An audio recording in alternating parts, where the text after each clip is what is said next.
So, Joe's not here today. I'm on my own. I don't really enjoy that, but it's still true. I am on my own. Joe had to go and visit her family, so I have to move us from here, just above the something or other lock, to Thrupp, just up that way. Because I'm overflowing with trash. I have to get to a waste point, so George and I are on the boat. It's cold. It's really cold. It's not so bad this morning, actually, but at like about 1 o'clock in the morning, it dropped to below freezing, apparently. And by 3, our thermostat had kicked in our heater for about 20 minutes to keep the engine from freezing, like the engine water. So, a good sign. As you can see, lots of smoke coming out of the face and stuff. Yeah. So, very short trip. Trash point, cleanup, that sort of thing.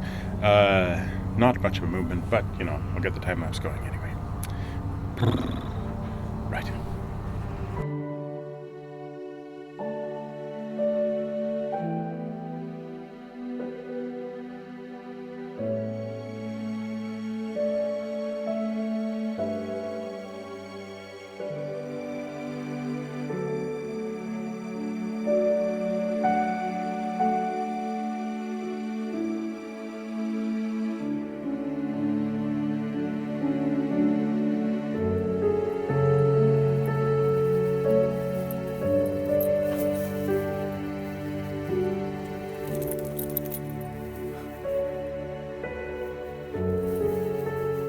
So, George and I are in Thrupp, and we've come to Annie's for cream tea.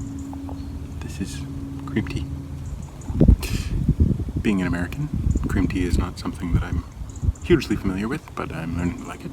Also, lovely little dog biscuit for George, which I have to get to him without removing my hand from his lead.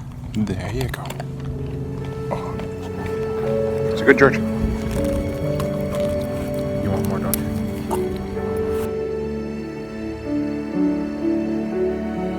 Again, yeah. Starting recording again. You're gonna have to do your clapping thing. You don't need to do that. I know. Alright. So we're in Thrupp. It's nice. There's lots of permanent moorings here. It's like, it seems very much like a canal village. Like there's permanent moorings, there's winter moorings, there's lots of visitor moorings, and there's like a little tea room and a pub called The Boat Inn. And yeah, there's, you know, Annie's tea room over there where they had really nice cream tea with hot chocolate, because I don't actually drink tea, so it was more of a cream hot chocolate. We're waiting for the next lock to open up a few miles up. There's a lock that's had a winter closure till tomorrow, and then after that we need to get past another one. Yeah, it's about 5 miles from here, and so we have sort of 2 locks to move through before, and then we get stuck, yeah, basically, because Banbury's shut from last Monday till the 24th, so we can't go beyond that. So we have like a 12-day section where we're going to be in a 3-mile area between 2 of the locks. So we thought, well, people have been asking us about our winter plans. Well, the idea is that we are going to keep cruising. We haven't taken a winter mooring. We are not going in a marina. We're just going to keep going. And where I thought it would just be like move when you want and stop when you want, it's not going to be as simple as that because of all these lock closures. But you can pretty much work a route through. Yeah. It's just, I mean, some of them are 5 days, which is fine. But the Napton one is like nearly 3 months, so we'd need to make sure we're through Napton before that one closes. And then we'll get to the junction with the Grand Union, and then we don't know what we're going to do. Like, we could just shoot straight up north, we could go back down the Grand Union to London, we could go west towards like Tewkesbury. The main thing we're going to do is try not to freeze and to come up with a plan of sort of how we go off with the rest of the canal, because I've been kind of following the sort of maze algorithm where you just, you know, you find a junction and you turn left, and when you get to the end of it you come back and you keep turning left, and then you just, you know, like, you find the next one, turn, you know. Everything we've done to now has been logical, like we might as well see it while we're here, whereas now it gets a lot more confusing. It opens up completely. Yeah, I mean, huge amounts of options, which is great, but also huge amounts of options, which is like which one do we do? Especially when you've got to take into account all of the various closures and issues around that. Plus, then of course we get into spring and there's the problem of flooding. So yeah, we decided not to take a winter mooring because we just want to keep moving. Yeah, they seem to vary from I think it's £6 per metre per month to up to 16 or more, I can't remember, per metre per month, depending what facilities are available on that winter mooring. And the location and how in demand it is. Yeah, and some of them are really nice, there's some just up here, which would be ideal. But then there's some we've passed that, you'd be a bit annoyed if you paid for it because you don't even have, rings or anything. It's just, the side of the canal. Yeah, you'd just be pinned up as if you were in a regular 14-day area. So the advantage seems a little bit limited. For us, anyway. But we were actually on the Kennet and Avon when they went on sale. I think it was one Thursday morning at 6 a.m. and people were saying that by 3 minutes past 6, all the good ones had gone. So they're in a high demand. Well, the ones on the Kennet and Avon were anyway. Yeah. But then I was worried because, when we were in Devizes, they were putting up all the signs. And it was my understanding that at least 50% of the visitor mooring, or some proportion of the visitor mooring, would be left as a visitor mooring. But in Devizes, the whole thing was taken up as winter mooring. So yeah, and pretty much everywhere up the K&A, it was 100% of the 48-hour or 24-hour visitor moorings were just all handed over to being. Whereas here in Thrupp, you've got, I don't know, I think there's 6 or 7 boats on the winter moorings, and then you've got mooring for another 4 or 5 boats. Yeah. So, that's ideal. It's not all thrown over to winter mooring. And the other thing that confused me is I read the terms and conditions, and if you take a winter mooring, from what I understand, it shouldn't be your primary residence. But then I would have thought most people taking a winter mooring, they're doing it because they live on their boat. I don't know. Yeah, it doesn't really make a lot of sense. You can use it as your primary residence if you get permission from the CRT.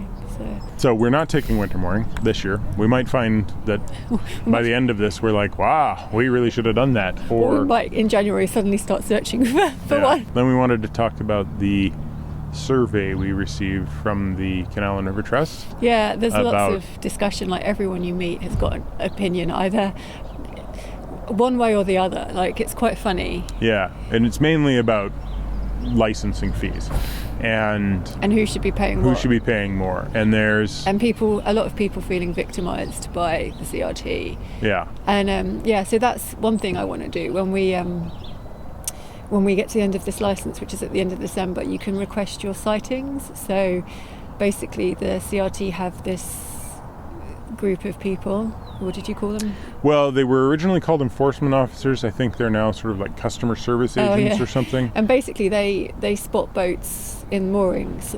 So just to keep an eye on people to make sure that they are not overstaying and genuinely navigating. Yeah, but Bonafide navigation, that's what it's called. It is a at best haphazard system. The boat has to have a license or registration number visible on it in order for them to be able to get any meaningful information out of this. Which leads us to think, and also from what we've said, we've heard from other people, who's checking up on the boats that don't have licenses visible, and there are a lot of them. Yeah. And what's being done about them, because a lot of them as well, you look at them and you think there's no way this boat has a BSS certificate, so it's probably uninsured. Well, it's definitely uninsured.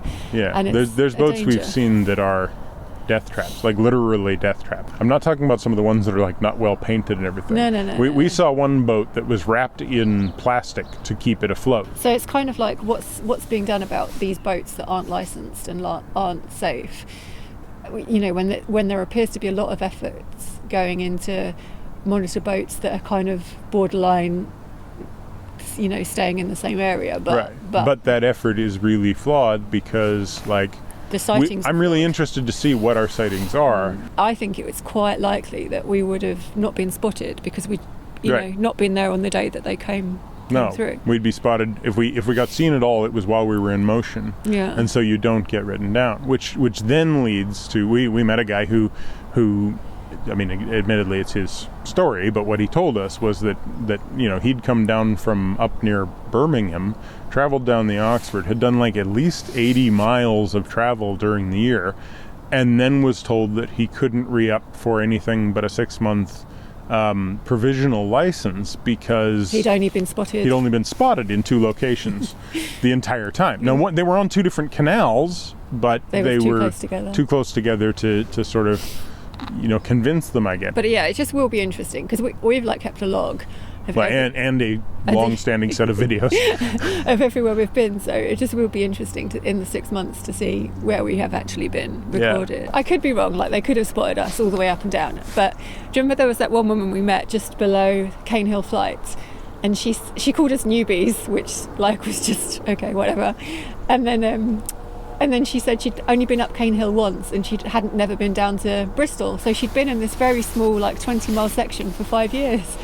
And that's fine, that you're allowed to do that. In a week we covered more distance than she has in 5 years. So it's funny, with who you speak to, that, people kind of, depending on who they are and what they're doing, they have very different opinions about it. Yeah, which is why the survey was interesting as well. We've run into a bunch of different experiences, and I've met people who've been in some of these boats. I've had conversations with some of the people that are in the boats that really shouldn't be on the water, and they're not licensed. They've explained it to me that they've bribed some guy with 25 pounds to get a BSS mailed to them.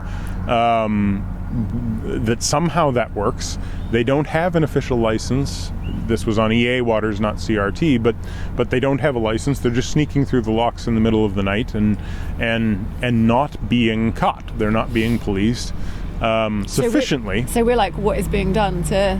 Yeah. I mean, he was a nice guy, and They've hired a company to go out and do sort of the first group and first bit where they've talked to sort of larger stakeholders, which I guess is mainly boat manufacturers and marinas and hire companies and some of the cruising clubs and things like that. And they've gotten a certain level of, these are our concerns and everything. And then now they've gone to the 3rd level where they've emailed out a survey to every one of the registered license holders. I mean, I was struck by my initial opinions, which were I would answer the survey, and I think a lot of people would do this in whatever way favours me best. So obviously, we're a narrow beam, wide beam should pay more. We are continuously cruising the whole system. Well, people who are sticking to one area should pay more. So automatically I found myself really biased to benefit us, and I think a lot of people would answer that way. I know we tried to not answer that way in the end, but that was my initial kind of... Yeah, and I also found it interesting that reading some of the preamble to each of the questions, which was based on the previous things that they've had with the larger stakeholders and stuff, reading some of the preamble and reading some of the places where it says, these were concerns that were raised. It's that makes sense as a concern that would be raised by a company that makes wide beams and wants to sell it to people and doesn't want them discouraged by thinking that their license fee is going to go up. Yeah. And it makes perfect sense as a preamble from, as a concern being raised by a marina owner who really wants more custom. He wants to be able to charge more for his moorings, and he wants to be able to have more demand for those moorings. So he wants there to be a disincentive to not have a home mooring. To continuously cruise. Right. Yeah. So there's an entire set of economic incentives and disincentives that are being played out, and the bias is clear by the time this thing shows up. I support the CRT, and I see the problem that it has. There's all these things that it needs to maintain, and it's also going to have a certain level of overhead in trying to police all of this, and it's going to have a certain level of overhead in trying to actually get paid for the licenses and all these sort of things. There's it's a non-profit, and it does have obviously a large number of kind of high cost things that it has to deal with. And so the idea is, what's the way in which everybody can sort of share the burden the best? I think this is an honest undertaking, but at the same time there are some really weird little points in it. One of the questions was about, should people who are who do not have a home mooring pay more? Because people who have a home mooring are look, I already have a home mooring, and these people who don't have a home mooring are using the facilities more. Yeah, so if you have a home mooring, you're putting less stress on the waste facilities, you're putting less stress on the visitor moorings, you're putting less stress on so you're taking up less of the facilities, and that makes perfect sense, except for there is no reason other than an economic one why anybody who has a home mooring wouldn't be out cruising and using the same facilities 7 days a week or 5 days a week. Some people have a weekend boat, and those weekend boaters who use the boat every couple of months or whatever, they have an incentive to be in a mooring. And the argument that they should have like a lower license fee because of that, the license fee is for if you want to use it, you can use it. It's there for you. But then if we were in a marina and had a house, I'd probably be like, well, yeah, those continuous cruises, they should pay more. Like, no, I wouldn't. Wouldn't you? No, like to me, it's the same thing. The license for the vehicle it's like you pay whether you use your car or you don't use your car, you pay for the MOT. Yeah. Whether you use your car or you don't use your car, you pay for the insurance. And the tax. You're paying for the right to use the road when you want to use the road. But it's also like the other question was like, should wide beams pay more?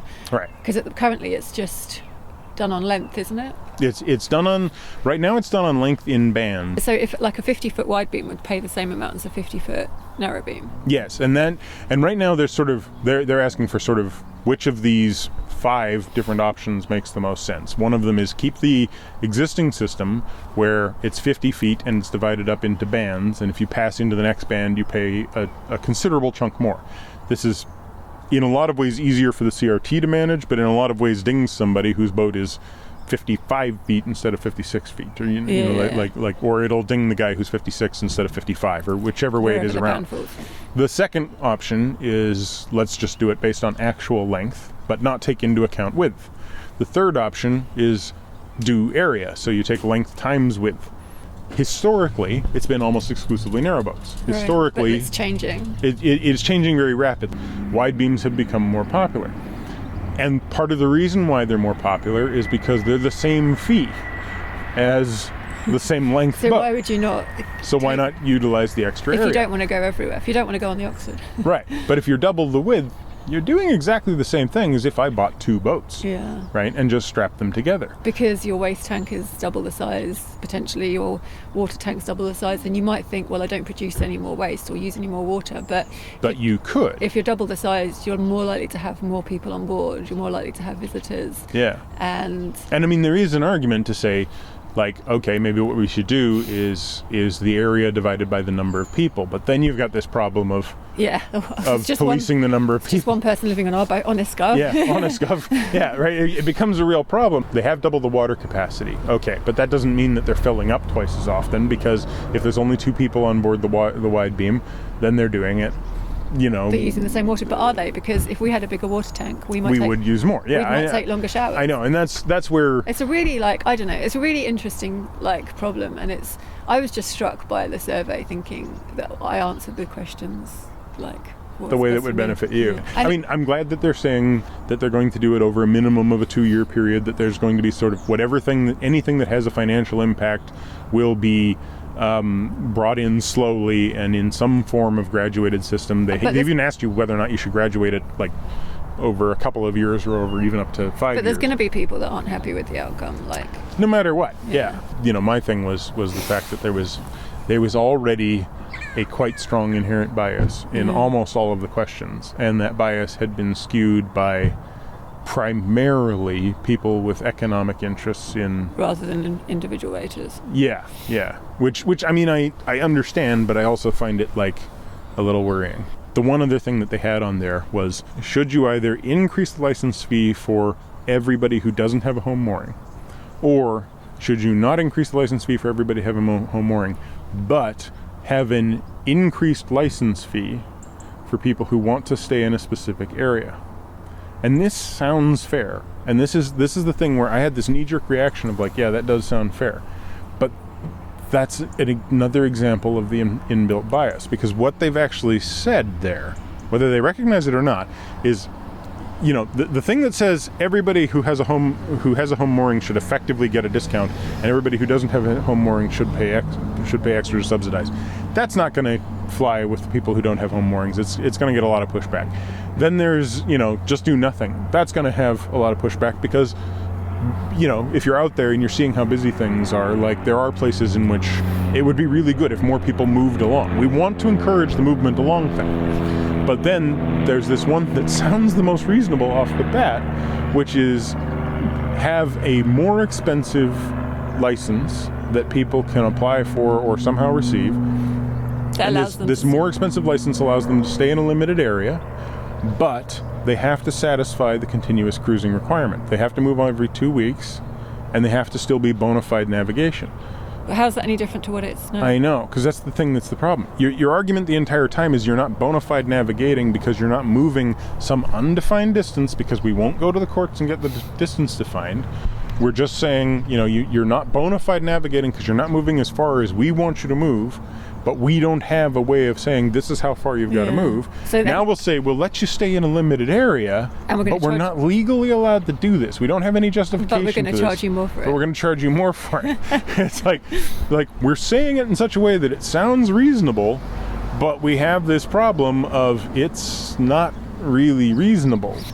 There's better ways of incentivizing. If people want to stay in a limited area, okay, now standardize it in law. Yeah. Like, come up with an actual solution that says, yeah, we do charge you extra, but you can stay These are the on limits. these semi-residential moorings or something. They're being asked to pay more, but they're not getting any more facilities. They're not getting any more out of it. They're just giving more to the system. At the same time, we need to address this problem of there being specific areas that have very, very high usage. Yeah, like and London and like right. and Avon. And so, so this limited motion thing might make sense, but the fact that they've tied the two together and said you still have to be doing this bona fide navigation, so we still will have the ability to pull away your license if you're not moving as much as we want you to, but we're still not willing to say how much that is. we might not take it away because we've charged you a bit more for it. Yeah, it's like, because Anyway. what they're really saying is right now we're not charging you enough, Yeah. so we're going to start trying to take it away. Everyone has really strong opinions of it, so let us know what you think and chat below. And Because at the end of the day, this is quite new for us. it is new for us. We've met a lot of people from a lot of different perspectives. I'm sure that if I ran into, wide beam owners, they could give me a good argument for why they use less resources than double. It's just interesting. It's interesting to talk to people about it. It's useful to see different perspectives. I feel like the questions that were asked in the manner that they were asked had already made some assumptions about those perspectives, and I feel like that to a certain extent poisoned the process, and it probably shouldn't have, but It'd be interesting to see what the results are. it will be. Yeah, I mean, I look forward to finding out what they say and what people have said in the survey, but I do find it interesting that, messaging wise, It's very leading. yeah. Anyway, back to